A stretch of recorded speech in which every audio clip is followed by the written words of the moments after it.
Hello everyone, Rurikhan here coming at you with another First Impressions video, and today we're going to be taking a look at Killzone Mercenaries. Now I do realize that I'm a little bit late to this particular party, and the reasoning behind that is I actually only recently had access to a review copy of Killzone Mercenaries. Now, my experience with shooters is obviously not that vast because I don't usually tend to cover shooters, but I was very curious about this particular one because it is rumored to be the best shooter on the PlayStation Vita and all that jazz, and it is also my very first entry in the Killzone franchise, which I understand a lot of people are going to be like, what? Your first entry, considering that you only own a PlayStation and a PC, and is like, you don't play Killzone? Well, I never really had a chance to play Killzone. I mean, I played a little bit of like Killzone 3 at a friend's house, but that's pretty much the extent of my experience with the Killzone franchise. Also, as you guys have noticed by now, this video is also a post-commentary because, to be completely honest, recording PlayStation Vita by using a camera and doing live commentary at the same time is actually pretty damn challenging as well. And that is also the reason why you're not going to be seeing top plays throughout this particular video. I actually had quite a bit of a rough time doing the screen swipes for the melee animations in time because of the awkward positioning in which I was holding the Vita to allow it to be filmed. So bear that in mind as you watch this particular video, and that is pretty much it with the disclaimers. So let's get started on actually taking a proper look at what you guys can expect from Killzone Mercenary. So for starters, it's obviously a shooter. It is in the Killzone universe. However, this time around, instead of actually taking sides, which I believe in most Killzone games, you most likely take the sides of the ISA, which are the guys who are fighting against the Helghast. I'm not exactly sure if that is correct or not, so if that is not the case, I'm very sorry. Like I said, this is my first entry in the franchise, but this time around, however, you are going to be playing the role of a mercenary, which means you will be taking jobs from both the factions, so both the Helghast and the ISA, and your ultimate objective is to make as much money as possible. I mean, that is your character's objective, so to speak. His motivation is basically making as much money as possible. And for you, the player, if you make as much money as possible, what's that going to allow you to do is actually diversify your arsenal, so you will have access to more weapons. And please note that I did say more weapons, not necessarily more powerful weapons. The weapons seem to be pretty much balanced, and you have access to almost anything pretty much at the start of the game, so long as you make enough money to purchase the weapons that you want. Now, the thing here is, like I said, it doesn't seem to me like there's weapons that are more powerful than others. It seems to me that each weapon has their own situational value, so the objective of you garnering as much equipment as possible is to be able to tackle different situations with different weapons, as well as basically picking your loadout based on the mission that you're doing, based on the type of playstyle that you want to do, and all that stuff. Now, in terms of graphics, these are the best graphics that I have seen on the PlayStation Vita, hands down. I mean, we've got some pretty good graphics on Uncharted, but to be completely honest, Killzone Mercenary completely takes the cake. It is a beautiful looking game, and it has something that you guys know that I like very much, which is it has a rich array of colors. I really dislike when shooters and other games go all out gray and, you know, that kind of stuff, you know, gray and brown and all that stuff. I really like when games put out these really vibrant colors and stuff, a lot of oranges, a lot of whites, a lot of, you know, these really vibrant colors going on, and I like that stuff. It actually contributes a lot to your immersion in the game. Now, coming along with some of the best graphics that I've seen in the video, you also got some really good animations when it comes to when you shoot someone in the leg and you actually see that they're like shot in the leg, and if you shoot them enough, instead of actually shooting them in the face or something, they will actually go down. Sometimes they will even be injured, which is really, really cool. You can just like let them bleed out, or you can go up to them and then melee hit them and get yourself like a mercy kill or something like that. But with these animations, they also have some really, really cool cinematic in-game cutscenes, which are just like, there's one in the very first mission where you're just flying off with a glider suit, and it's just these really cool animations. There's also another in-game cutscene that I've seen so far of you shooting down this big Helghast cruiser, which is also pretty damn awesome. Something that I've noticed is that your loading screens, when you're playing the game, these loading screens are actually hidden by these pre-rendered briefing videos. Now, obviously, you can't skip them because the game is actually loading, so there's that. But it's cool that they kind of try hiding the loading by having a video so that you have something to actually watch while the levels are loading, which is, in my opinion, pretty cool. Now, the gunplay is extremely solid, which, I mean, let's face it, if you're doing a shooter and if you do not have solid gunplay, you might as well just go home. But the gunplay is very, very solid. The weapons do have this feeling of weight behind them, which is really cool. You have, like I said, a wide array of weapons that you can pick from. Each weapon will suit a different situation. In most of this video, you will see me use two weapons, one of which is a silenced pistol, which is the default weapon that you get at start. Because I like certain sections in the game, I do like going through them kind of in a stealthy playstyle, which is interesting because usually you don't see me like, oh man, I want to do something stealthy and stuff like that. But the game actually encourages you to try out different playstyles, and not just stealth either. There's also other stuff, like you throw a grenade, you get bonus points for explosions, and there's all kind of bonus points that you get, and all of this stuff gets converted to money, which you can then go ahead and invest and get more gear and more loadout and all that stuff. There's also a cover system in the game. Now, this is not like hard cover, like you will be glued to a wall or anything like that. And there's never really a point that I've seen so far where you're like glued to a wall. There are a couple of turrets where, yeah, you will be glued to turrets, but that's pretty much it. But in terms of cover, I really like the cover because you got a sprinting system, which is you press circle and your character just starts sprinting. You just have to tap it. You don't have to like hold it down because it would be pretty hard for you to like be aiming with your right stick while you're pressing circle. It's obviously not going to work like that. But you basically tap it once, you start running, and then if you tap it again, your character is actually going to do like a knee slide into cover if you stop the knee slide near cover, that is. So that is something that is very useful to get around and to kind of position yourself in the battlefield. It takes a little bit of getting used to, because usually in these types of games you're used to like pressing L3, but obviously the PlayStation Vita does not have L3 does not have the L3 input. So what they did is they used the circle instead. Apart from the cover system where you kind of sprint from cover to cover if you so desire, but you're not, like I said, you're not just forced into using cover all the time, although you'd be wise to use cover, particularly if the enemies have already detected you. There is also an extremely satisfying melee system, which can be used to basically take out your enemies once they're too close. They're going to demand like some kind of a prompt from you in the form of a swipe across the touchscreen. Like I said, throughout the particular gameplay that you guys are watching, I had a lot of difficulties with that due to my awkward positioning of the Vita. But when you're actually just playing the game properly, you should have no problems executing these movements. The detection seems to be just fine. I've had no issues with the console properly detecting the touch inputs, so that is really cool. Together with that melee system, if you melee, let's say, a Helghast officer from the back, you can actually interrogate him, which is pretty sweet. You get a whole set of prompts that you have to do with the touch interface, so it's going to be a little bit harder than your standard just go up behind them and slash them across the face. It's going to be a little bit harder than that, but good job. The reward is you usually get either some special intel of stuff that's happening in the level, or you might get your enemy's positions or whatever. Now, on top of all these mechanics that I've been talking about, there is also a hacking mechanic, which will involve like a mini puzzle game where you're just kind of like mix and matching these symbols onto what you see on screen, and that is kind of what constitutes the hacking mechanic. There's also sometimes where you'll just put down a device or something, and that device itself starts doing the hacking for you, and instead you have to defend a certain point against enemies for a certain amount of time to allow you to then collect either the intel that you were hacking or access the computer that you were trying to hack, something like that. Then there's also something which they call the Vanguard weaponry. Now, Vanguard weaponry is a special type of equipment that you get,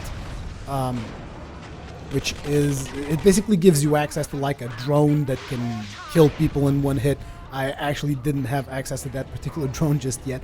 The only thing that I've done so far with Vanguard weaponry is something they call the Porcupine Missiles or something, which is actually pretty cool. You basically just touch the screen on top of these red circles that appear on top of your enemies, and your character just shoots rockets at them. That is one of the Vanguard weapons. There's more, like there's drones that shoot electrical stuff. There's a drone that you can actually command and you can control it to stab people in the head. And there's just a ton of Vanguard weaponry that you can unlock by the purchasing of new equipment throughout the game. Now, the game actually allows you to choose your own play style as you are advancing throughout a level. So let's say you want to play it more assault style, like more aggressive, which is usually the way that I personally tend to play, but you want to play it like more assault and stuff like that. So obviously you want to tailor your equipment. You want to get like an assault rifle or something like that, a really powerful machine gun, and just go in guns blazing. You might want to tweak your armor around a little bit to support that specific play style, stuff like that. Or you can go in a bit more stealthy. You can get weapons that are silenced to prevent detection from the enemies. You have to take out security cameras and stuff like that to make sure that you're not seen. Or you can do a mix of both. Like you can go through a certain level and then you can, let's say it's the start of the level, you're playing like all assault and whatever, and then you get to a certain area, then you're like, oh, there's way too many enemies here just to go guns blazing, and you can switch your playstyle to stealth. But however, make no mistake, you're never really going to play like a full level on stealth, I don't think. Because at least the levels that I've played, they've all had certain sections where you were kind of forced to just bring out your assault game, and you had to either defend a specific point and enemies would be coming at you, and there's no stealthing from that because they already know your positioning. So it's not like, I don't think that you're going to be able to get through the whole game as stealth, at least not at the very start of the campaign, maybe further on. Now, to support this, there's something spread out throughout every level, which are the Blackjack weapon stashes. Now, what is this? This is just a box that's like spread throughout multiple levels on several locations on each level, and you can go to that box, and that box pretty much gives you access to everything in terms of gear. So you can actually upgrade gear as you're in the battlefield. So it kind of saves you time, like, oh, I really wanted to get this thing, but I'm missing like 200, whatever the currency in the game is, Vecta dollars. Not exactly sure, but it's like, oh, I'm missing these 200 Vecta dollars. And you go to the game, you get a couple of headshots, and you're like, oh, now I have $200. And then you can go into this Blackjack weapon stash, and you can get the weapon that you wanted to purchase right there on the battlefield and just get it and get it going. Now, not only that, but the Blackjack weapon stash is not just about weapons. It also lets you purchase armor. It lets you purchase equipment like grenades, gas grenades, all different types of grenades, flashbangs, allows you to purchase secondary weapons like rocket launchers, shotguns, or your primary machine guns. It also lets you pick up Vanguard equipment like the drone that I told you guys about that you can fly and stab people in the face, or the Porcupine Missile shooter, and all that stuff, as well as different types of armors. And these armors that I've been mentioning, the armors actually have like a noise factor to them. So if you want to play more stealthily, you might want to invest in an armor that has more mobility and less noise factor, but it's also going to have a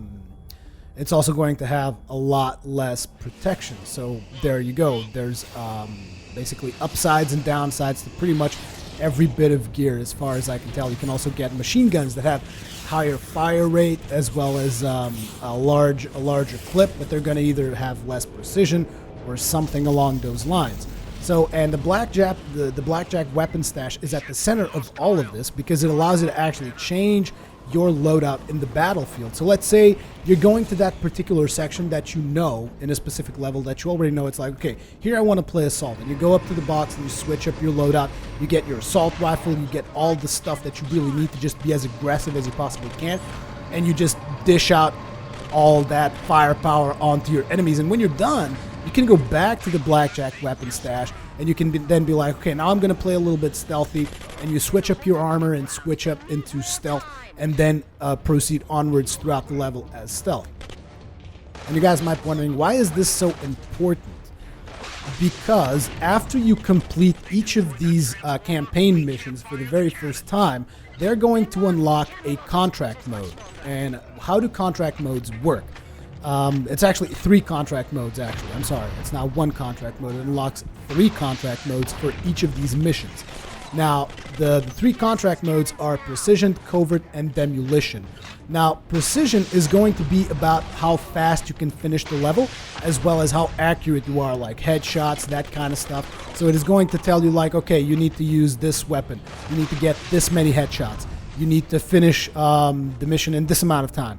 And that will be a Precision contract. Then there's also Covert Contracts, which revolve more around stealth. You're destroying security cameras, you're performing stealth takedowns, avoid detection at all costs.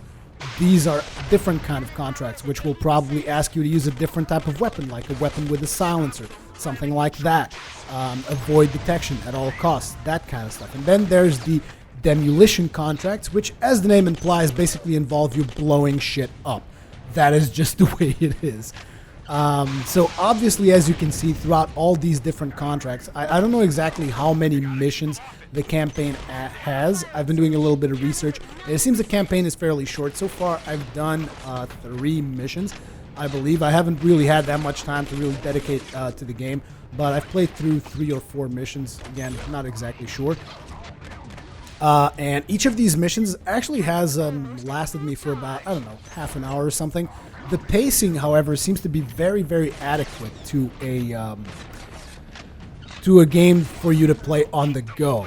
So it's like it's not like you're gonna be playing the game for like 2 hours and you're gonna be doing like this whole big section. Like usually these missions will take you through the entire mission for about half an hour, depending on how good you are, that is. Because me personally, like I said, I'm not that good at shooters, so I tend to take my time. You know, I go into cover, I come out of cover, I try to do a little bit of stealth, try to do a little bit of assault. I just play around for a while, and I would say for the average user, each mission takes about 30 minutes.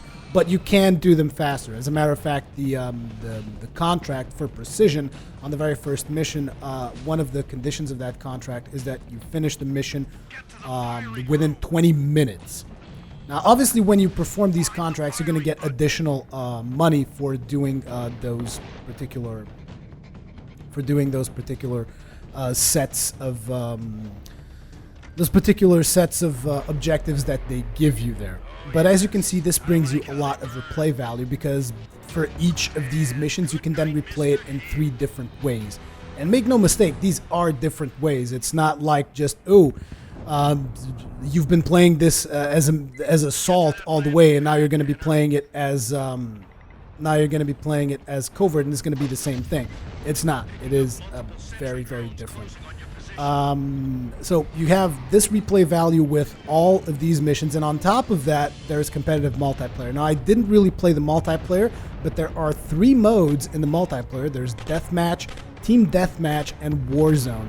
Now, Deathmatch is pretty much, as far as I can understand, it's a free-for-all. Team Deathmatch is going to be 4-on-4, and then Warzone is going to be some kind of a team deathmatch, but with specific objectives where you want to try and interrogate the enemy players, probably through the use of those in-screen prompts that I told you guys about. You also want to try hacking and all that stuff. So Warzone seems to be where a lot of the people are playing right now. And then on top of all this, you're also going to be getting Valor cards as you play throughout the game, as you complete missions. And if you're playing multiplayer, you will be able to actually loot Valor cards off of dead players. And now these Valor cards can then be combined and sold. I believe I'm not sure if they're sold or how that works, but you will eventually get additional credits for having, let's say, like a full house or having the entire deck or something like that. So you will get additional money. The whole game revolves around this concept that you just want to get as much money as possible. Like, for instance, you're in a level, right, in single player. You go ahead and you kill a soldier, you get money. You kill a soldier with a headshot, you get more money. You injure a soldier and let him bleed out, you get money. You injure a soldier, you go up to him and you do a mercy kill with melee, you get money. You melee someone from the back, you get money. You see where I'm getting at? You're going to get money for everything. You pick up ammo from your enemies, you get money for that. So you're always going to be getting money because, like I said, it is very important to them that you buy all of this different gear. Well, maybe not all of it, but some gear that will support different playstyles, so that you can then do these contracts that deal with different playstyles that you will then be supported by with the gear that you purchased. So with all these mechanics in place, there was just something that I was very disappointed not to see in the game. There was this one thing that I was really disappointed. That is the fact that the game does not have co-op multiplayer. I was just like, man, it seems like it would be ideal. Like you and your mate and you're doing these contracts and all this other stuff. No, it is not available at this time. Maybe they will patch it in, but I highly doubt it at this point. But definitely co-op multiplayer would be an amazing addition to this title. But then again, you guys know me. I am extremely biased towards cooperative multiplayer. And in fact, like I said, I haven't even touched the competitive multiplayer. I've done a little bit of research. Most people are saying that it is a lot of fun. There's not a lot of lag, and it doesn't seem like there's anything overpowered. So, I mean, if you're into deathmatch and team deathmatch or Warzone and all that stuff, and you like Killzone, most likely you will enjoy the competitive multiplayer as well. I don't really have any other complaints. The game runs fine. Like I said, best graphics I've seen on the Vita so far. The animation is great. The gunplay is 100% solid. I really like the melee system.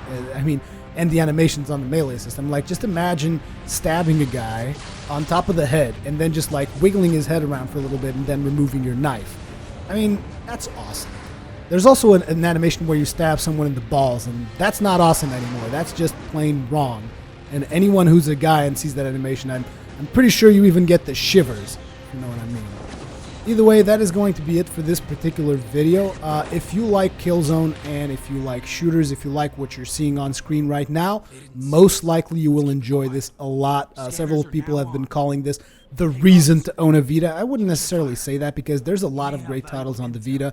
Like I said in the past, I just feel that a lot of people are so busy saying the Vita has no games that they actually don't realize how much of a rich catalog the Vita actually has. But either way, it is definitely a very solid shooter. I haven't played any other shooter on the Vita apart from Uncharted, even though that's not really a first-person shooter, it's a third-person shooter. But I really liked Killzone Mercenaries more than Uncharted. That Uncharted is actually, in my opinion, the worst Uncharted that I've ever played. That's not to say that it's a terrible game, but yeah. Either way, Killzone Mercenaries, highly recommended by myself, particularly if you like shooters, which even though I don't like shooters, I really enjoyed it. I enjoy the nature of, you know, getting these quick missions done and then going in and not really upgrading, but diversifying your arsenal, then going back and doing the mission in stealth and doing certain things differently. And I like that. I like that stuff. I think that it has a lot of replay value. If it only had cooperative play, it would be like perfect. It would be amazing. But either way, I still really enjoyed it. Had a lot of fun with how much time I've spent playing it. How about you? What do you think about Killzone Mercenaries?